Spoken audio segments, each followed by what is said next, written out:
Hello friends, రేపు రాబోయే complete episode ఇప్పుడు వీడియోలో చూస్తారు. వీడియోలోకి వెళ్ళిపోతే అక్కి వాళ్ళ అన్నయ్యకి అబ్బాయికి రాకేష్కి తినిపిస్తూ ఉంటుంది కదా. అప్పుడే అబ్బాయి నోట్లో ముద్ద పెట్టుకుంటాడు. రాకేష్ కూడా అప్పుడే గుత్తి వంకాయ కూరని నోట్లో పెట్టుకుంటారు. ఇద్దరు ఒకేసారి నోట్లో పెట్టుకొని ఒక్కసారిగా షాక్ అయిపోతారు. ఇంకా ఉప్పగా అనిపించేసి మొహం ఇలా చేసేసి అది తినింది నోట్లో నుంచి ఉమ్మేస్తారు. ఇంకా ఒక్కసారి టెన్షన్గా కోపంగా చూస్తూ అక్కి ఏంటిది అసలు టేస్ట్ ఏంటి, ఉప్పగా ఉంది మొత్తం అని అంటూ అబ్బాయి అంటాడు. అప్పుడే అక్కి అంటుంది, అయ్యో ఉప్పగా అయిందా అన్నయ్య, ఐఎమ్ సారీ అన్నయ్య. ఆ రోజు నువ్వు గౌరీ గారు చేస్తే బాగుంది, అమ్మలాగా చేసింది అన్నావు కదా, అందుకనే నేను ఆవిడలాగా ట్రై చేశాను, కానీ నా వల్ల కాలేదన్నయ్య, సేమ్ యాస్టీజ్ రాలేనట్టుంది కదా అని అంటూ అక్కి అంటుంది. అలా అనేసరికి తనలాగా చేయటానికి ఎందుకు, నీలాగా నువ్వు చేయొచ్చు కదా అని అంటే, అది అమ్మలాగా బాగా చేసింది అన్నావు కదా, అందుకే నేను అలా ట్రై చేశాను అన్నయ్య అని అంటూ అక్కి అంటుంది. అలా అనేసరికి ఇక అప్పుడు ఇలా అంటూ ఉంటుంది మళ్ళీ అక్కి, ఇంకా అదే నువ్వు అన్నావు కదా సేమ్ అమ్మలాగానే వంట చేసింది, నేను ఒకసారి కలుస్తాను అని ఆవిడ దగ్గరికి కూడా వెళ్ళావు, కానీ నీకేదో మీటింగ్స్ ఉండటం వల్ల మళ్ళీ వెంటనే వచ్చేసావు, కలవలేదు కదన్నయ్య అని అంటే, అవును ఆ రోజు గౌరీ గారిని కలుద్దామనే వెళ్ళాను, సేమ్ అమ్మలాగా వంట చేసింది, ఒకసారి మాట్లాడి వద్దాము అని వచ్చాను, కానీ కుదరలేదు ఆ రోజు అని అంటే, వెంటనే రాకేష్ టెన్షన్ పడుతూ ఉంటాడు. ఇదేంటి అక్కి కావాలని అబ్బాయిని వాళ్ళ అమ్మకి పరిచయం చేయాలని చూస్తుందా అని అనుకుంటూ టెన్షన్గా చూస్తూ ఉంటాడు. ఇక అప్పుడే రవి వైపు చూసి అక్కి నవ్వుతూ ఉంటుంది. అప్పుడు రవి కూడా సైగ చేస్తూ ఉంటాడు, ఓకే ఓకే అన్నట్టుగా. అప్పుడే ఇలా అంటూ ఉంటాడు, అవును కదా ఆ రోజు గౌరీ గారిని కలవటం మిస్ అయ్యాను, ఇప్పుడు వెళ్ళి గుత్తొంకాయ కూర చేపించుకొని తిందాం అని అంటూ అభయ్ అంటాడు. అవునన్నయ్య ఈ ఐడియా బాగుంది అని అంటే, అప్పుడు రవి అంటాడు, మరి ఈ గుత్తొంకాయ కూర ఆవిడతోనే ఇప్పుడే చేపించుకొని తిందరం కానీ పదండి, అంత బాగుంది అంటున్నారు కదా అని అంటే, అవును రవి చాలా బాగుంది అని అభయ్ అంటాడు. సరే వెళ్దాం అనేసి అభయ్ అంటాడు. ఆ మాట వినేసరికి రాకేష్ ఒక్కసారిగా కోపంగా టెన్షన్ పడుతూ ఇలా అంటాడు, అదేంటి ఇప్పుడు అభయ్కి రావటం కుదరదు, అభయ్ ఇప్పుడు మనకి మీటింగ్స్ అవి ఉన్నాయి కదా, ఇప్పుడే ఎలా వెళ్తాం అనేసరికి అప్పుడు ఇలా అంటుంది అక్కి, అదేంటి అన్నయ్యకి కుదురుతుంది, ఏం కాదు గౌరీ గారి కోసం వస్తాడు అనేస్తే, ఇంకా అప్పుడు రవి అంటాడు, పర్వాలేదు ఈ ఒక్కసారికి మీటింగ్ తర్వాత చేస్తాడు అని అంటే, రాకేష్ అంటాడు, నో తర్వాత కావాలంటే అభయ్ కలుస్తాడు, ఇప్పుడు వద్దు అని అంటాడు.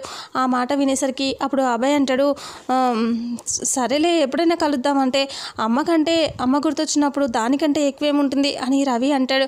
ఆ మాట అనేసరికి అభయ్, అవును కదా అమ్మ కంటే ఎక్కువేం లేదు అక్కి, రేపు వెళ్దాం అనేసి రేపు వెళ్ళి తన చేత వండించుకొని తిందాం, మనం వస్తున్నామని చెప్పకి అని అంటే, సరే అన్నయ్య అలాగే వెళ్దాం అని అక్కి అంటుంది. ఆ మాట వినేసరికి రవి అక్కి చాలా హ్యాపీగా ఫీల్ అవుతే, రాకేష్ మాత్రం ఇది ఎలాగైనా వీళ్ళని వెళ్ళకుండా ఆపాలి, వాళ్ళని కలవకుండా చేయాలి అభయ్ గారిని అని అనుకుంటూ ఉంటాడు. ఆ తర్వాత ఇంట్లో యాదగిరిని తీసుకొచ్చి పడుకోబెడతారు కదా. అప్పుడే ఆర్య ఇలా అంటూ ఉంటాడు, ఏంటి ఎప్పుడు చూసినా ఏదో మాట్లాడుతూ ఉంటాడు, ఏంటో నాకు అర్థం కావట్లేదు, అయినా ఈయన ఇలా తాగి ఇలా చేస్తున్నాడేంటండి అని అంటూ ఉంటే, అప్పుడు యాదగిరి అలా పడుకుంటూనే నా దేవుడు సార్కి థ్యాంక్స్ చెప్తూ అలా అరుస్తూ ఉంటాడు తాగిన మత్తులో.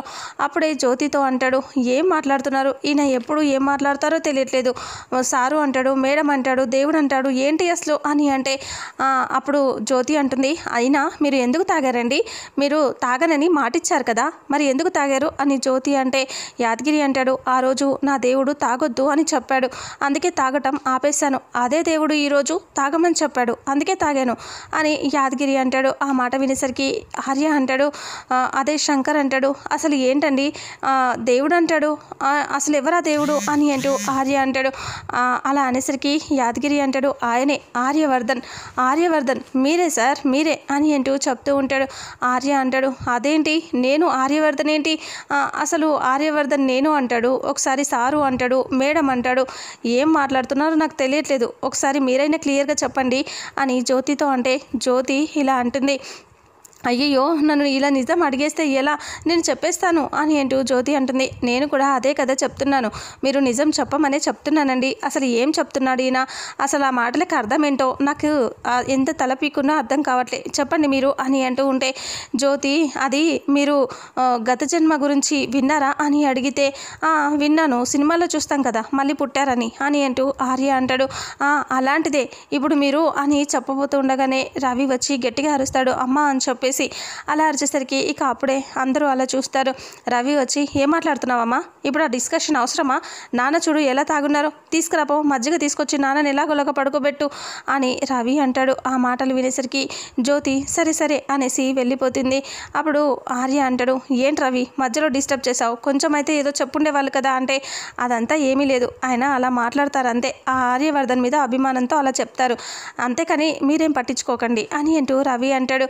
అలా అనేసరికి సరే మేము వెళ్ళొస్తాం రవి అని అంటే సరే అని చెప్పి ఇంకా వాళ్ళని పంపించేస్తారు. ఇక అలా పోయిన తర్వాత రవి సీరియస్గా ఇలా అంటాడు, అమ్మ ఏంటమ్మా నువ్వు ఈరోజు నిజం చెప్పేదానివే కదా, అలా చెప్పొద్దని చెప్తున్నారు కదా, అయినా సరే నువ్వు నిజం ఎలా చెప్పాలనుకుంటావు చెప్పు అని అంటూ రవి అంటాడు.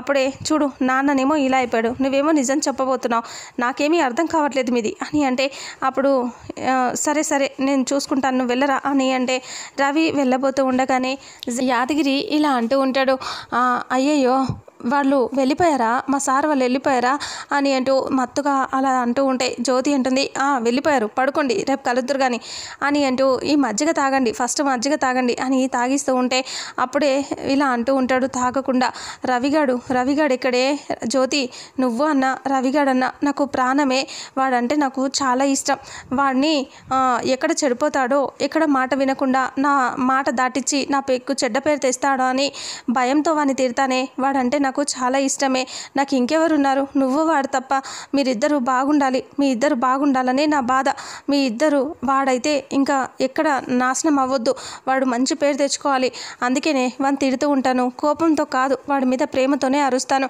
అని యాదగిరి చెప్తూ ఉంటే రవి అమలు వింటూ కన్నీళ్లు పెట్టుకుని బాధగా చూస్తూ ఉంటాడు.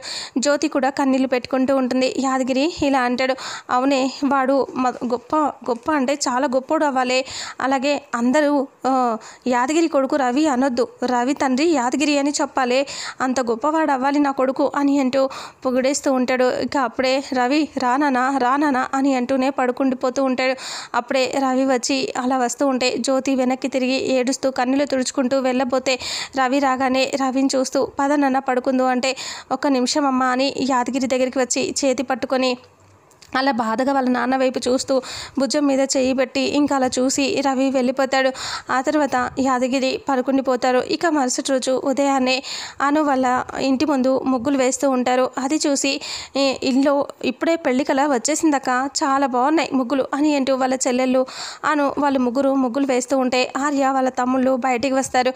అప్పుడు ఆర్య ఇలా అంటాడు, రంగురంగుల ముగ్గులు వేసేసరికి పెళ్ళికలు వచ్చేస్తుందా అని అంటాడు. అలా అంటే ఏంటి ఏం మాట్లాడుతున్నారు మీరు అని అను సీరియస్ అవుతుంది. అమ్మో నీ దగ్గరికి ఎవడొచ్చారు, నీ దగ్గరికి నేను రాలేదు అని అంటాడు. అలా అంటే అప్పుడే సంధ్య అంటుంది, అయ్యో శంకర్ గారు అలా అనకండి, మా అక్క ఫీల్ అవుతుంది అంటే ఎందుకు ఫీల్ అవుతుంది, తను ఏమన్నా అన్నానా ఏంటి, అయినా ఇప్పుడు శుభమా అని బయటికి వెళ్తుంటే ఇలా అపశకనంగా ఎదురు రావటం ఏంటి అని అంటే అప్పుడు అను కోపంగా లేచి ఏంటి అపశకనమా, ఎవరిక్కడ అపశకనం అంటే వెంటనే సంధ్య అంటుంది, మా అక్క ఎదురొస్తే అదృష్టం అండి, మీరు ఏం పని మీద వెళ్తున్నారో వెళ్ళండి, చూడండి ఈరోజు మీకు ఎంత మంచి జరుగుతుందో అని అనేసరికి ఇంకా అయినా మీరు మా అక్కని అపశకనమని ఎలా అంటారు అని శ్రావణి అరుస్తుంది.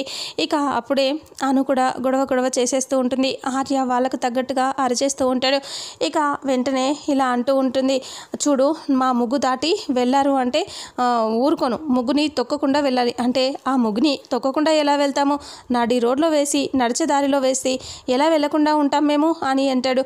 అలా అంటే చూడు నువ్వేమైనా చేసుకో, ఈ ముగ్గు తాకి ఇలా డిస్టర్బ్ చేసి వెళ్ళొద్దు చెప్తున్నా అని అంటూ అను అంటుంది, నీ ముగ్గుని చెడగొట్టడమే పనిగా పెట్టుకున్నాను అనేసి అంటే ఇలా కాదు ఇలా వెళ్ళాలి మీరు అని అంటే ఎలా వెళ్ళాలి అని ఆర్య పైకి వెళ్తే అను కింద పడపోతే పట్టుకుంటాడు. ఇక ఇద్దరు అలాగే చూసుకుంటూ ఉంటారు. వాళ్ళ చెల్లెళ్ళు వాళ్ళ తమ్ముళ్ళు అందరూ కూడా అలా చూస్తూ ఉంటారు. ఆర్య అను ఇద్దరు ఒకరినొకరు చూసుకుంటూ ఉంటారు. వెంటనే వినయ్ అక్కడికి వచ్చేసి హలో ఎక్స్క్యూజ్ మీ, ఏంటండి నా కాబోయే భార్యని మీరు ఇలా పట్టుకోవటం కరెక్ట్ కాదు అని అంటాడు. అప్పుడే ఆర్య ఇలా వదిలేసి ఏంటి కాబోయే భార్య అంటున్నావు, కాబోయే భార్య అనకూడదు ఫియాన్సీ అనాలి, ఆ మాత్రం కూడా తెలియలేదా నీకు అని అంటే ఏదో ఒకటి మీరు ఎందుకు తనని పట్టుకుంటున్నారు, మీరు నా ముందే అలా పట్టుకోవడం నాకు నచ్చలేదు అని అంటే ఏంటి నచ్చలేదు అని అంటూ ఆర్య సీరియస్ అవుతాడు. ఇంకా నేనేం చేశానని, నేను కావాలని తనని పట్టుకున్నానా, గౌరీ గారు మీరు రండి మీరేమన్నారు అని అంటే ముగ్గు దాటి తొక్కకుండా ఇలా వెళ్ళాలి అన్నాను అంతే కదా అని అంటూ ఆర్య మీరు ఇలా పడబోతే నేను పట్టుకున్నాను అని మళ్ళీ పట్టుకొని చూపిస్తాడు. ఇంటి ఓనర్ వచ్చి ఇదంతా చూసి అమ్మ శంకర్ నువ్వు కావాలని వాడిని ఏడ్పిస్తున్నావు కదా, నీ సంగతి చెప్తానుండు అనేసి అక్కడికి వస్తాడు. ఏంటి ఏం జరుగుతుంది ఇక్కడ అని అంటే ఇప్పుడు వచ్చాడయ్యా అని అంటూ ఇంకా ఆర్య ఏదో సెటర్ లేస్తూ ఉంటాడు. అయినా ఏంటి ఇప్పుడు నీ బాధ ఏంటి అని అంటాడు ఆ ఇంటి ఓనర్తో. అప్పుడే ఇంటి ఓనర్ అంటాడు అసలు ఈ గొడవంతా ఏంటి అని అంటాడు. అలా అంటే అదేం లేదు, ఇక్కడ గౌరీ గారు పడబోతే నేను పట్టుకున్నాను అంటే అయినా తనని ఎలా పట్టుకోవాల్సిన అవసరం ఏంటి అంటే మళ్ళీ చూపిస్తాను, గౌరీ గారు ఇలా రండి అని మళ్ళీ ఆర్య చూపిస్తాడు. అను పడబోతే మళ్ళీ ఆర్య పట్టుకుంటాడు. ఈ రకంగా నేను పట్టుకున్నాను అనేసి ఇద్దరు చాలాసేపు చూసుకున్నాక అదిగో చూసావా మళ్ళీ అలాగే చూసుకుంటున్నారు అని వినయ్ అంటే ఇంటి ఓనర్ ఆర్యని లేపుతాడు. అయ్యా వదిలేస్తావా అని అంటూ ఇంకా ఇప్పుడు నేను చెప్తాను, మీరు నేను చెప్పినట్టు చేయండి, గౌరీ మీరు ఇక్కడ రండి అని అంటూ రే వినయ్ నువ్వు వీలరా అని అంటే వీడేంటి ఇలా ట్విస్ట్లు ఇస్తున్నాడు అని అనుకుంటూ ఉంటాడు. ఇక గౌరీ గారు ఎలా చేస్తారో నువ్వు అలా పట్టుకో అంటే అను అంటుంది ఏంటండి ఇంత చిన్నదాన్ని పెద్దగా చేస్తున్నారు అని అంటే పెద్దగా చేయటం కాదు కాసేపు ఉండు నువ్వు అనేసి ఇంకా ఇంటి ఓనర్ అనుని ముందుకి అతనితో పట్టించాలని చూస్తాడు. అప్పుడే మళ్ళీ వాళ్ళు పట్టుకోబోయేసరికి ఆర్య వాళ్ళని ఇట్లా టచ్ చేస్తే ఆ ఇంటి ఓనర్ని అలాగే వినయ్ పట్టుకుంటే అనుని ఆర్య పట్టుకుంటాడు.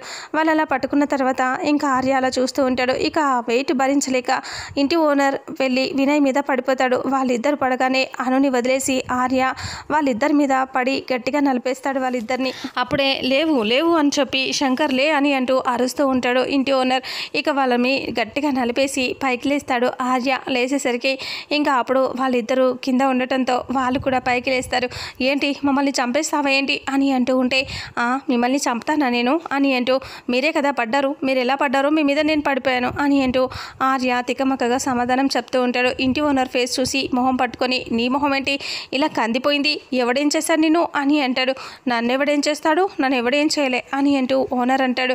అలా అనేసరికి సరేలే మేము బయటికి వెళ్ళాలి అని అంటూ ఇలా మాట్లాడతారు. ఆ తర్వాత ఇక యాదగిరికి మెలకు వచ్చేస్తుంది. తనకి మెలకు వచ్చి కళ్ళు తెరిచి చూసేసరికి మొత్తం అంతా తల తిరుగుతూ ఉండటంతో ఇదేంటి ఇల్లు కదులుతుంది అంటే భూకంపం ఏమైనా వచ్చిందా ఏంటి అని అనుకుంటూ చాలా కంగారు పడుతూ ఇంటి వైపు చూసి అద్దాలు పెట్టుకుంటూ టెన్షన్ పడుతూ ఉంటే జ్యోతి అక్కడికి వచ్చి ఇలా అంటుంది భూకంపం కాదు వచ్చింది, మీరు తల తిరుగుతుంది అది చూసుకోండి ఫస్ట్ అంటే నాకు తల తిరుగుతుందా ఎందుకే అంటే ఇదిగో ఇది తాగు అది తగ్గిపోతుంది అని జ్యోతి కషాయం ఇస్తుంది. ఇదేంటి ఇలా ఉంది అంటే దాన్ని కషాయం అంటారు, తాగితే తాగింది మొత్తం పోతుంది తాగండి అని అంటూ జ్యోతి అంటుంది. ఇక యాదగిరి అది తాగుతాడు. ఇక అప్పుడే రవి బయటికి వస్తాడు.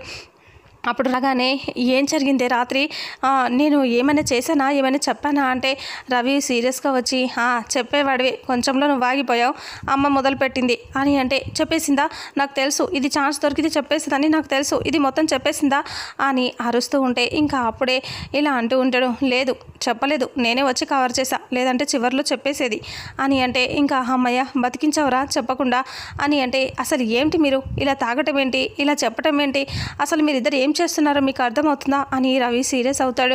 ఆ తర్వాత నేను వెళ్ళొస్తాను బాయ్ అని అంటే ఎక్కడికి వెళ్తున్నావు అని అంటూ వాళ్ళ అమ్మ అడిగితే అక్కికి చాలా ఇంపార్టెంట్ వర్క్ ఉందంట దానికోసమే వెళ్తున్నాను అని అంటూ రవి చెప్తాడు. ఇంపార్టెంట్ పని ఏంటి అని అంటూ అడిగితే ఇంకా ఏమో తెలియదు కానీ తనకి చాలా ముఖ్యమైన పని అందుకే వెళ్తున్నాను, వచ్చాక చెప్తాను ఏంటనేది అని అంటూ రవి అంటే అమ్మో అక్కి నువ్వు బాగా దగ్గరయ్యానమాట, మీరిద్దరూ తన ముఖ్యమైన పని మీద నువ్వు వెళ్తున్నావంటే నువ్వు తను ఎంత క్లోజ్ అయ్యారో నాకు అర్థమవుతుంది అని అంటూ చాలా హ్యాపీగా జ్యోతి ఫీల్ అవుతూ ఉంటే ఒసేయ్ నువ్వు అంత ఫీల్ అవ్వకే, వాడు అక్కి దగ్గర పనిచేస్తున్నాడు పనోడు అంతే, నువ్వు పెద్ద ఫీల్ అవ్వకు అని అంటూ మళ్ళీ తిడతాడు. తిట్టేసరికి తను సైలెంట్ అయిపోతుంది. ఇక రవి సరే వెళ్ళొస్తాననేసి వెళ్ళిపోతాడు. ఇక ఇంతటితో రేపు రాబోయే ఎపిసోడ్ ఎండ్ అవుతుంది. మరుసటి ఎపిసోడ్లో ఏం జరుగుతుందో తెలుసుకుందాం. వీడియోని చూసిన ప్రతి ఒక్కరూ వీడియోని లైక్ చేయండి అలాగే షేర్ చేయండి. Thank you so much.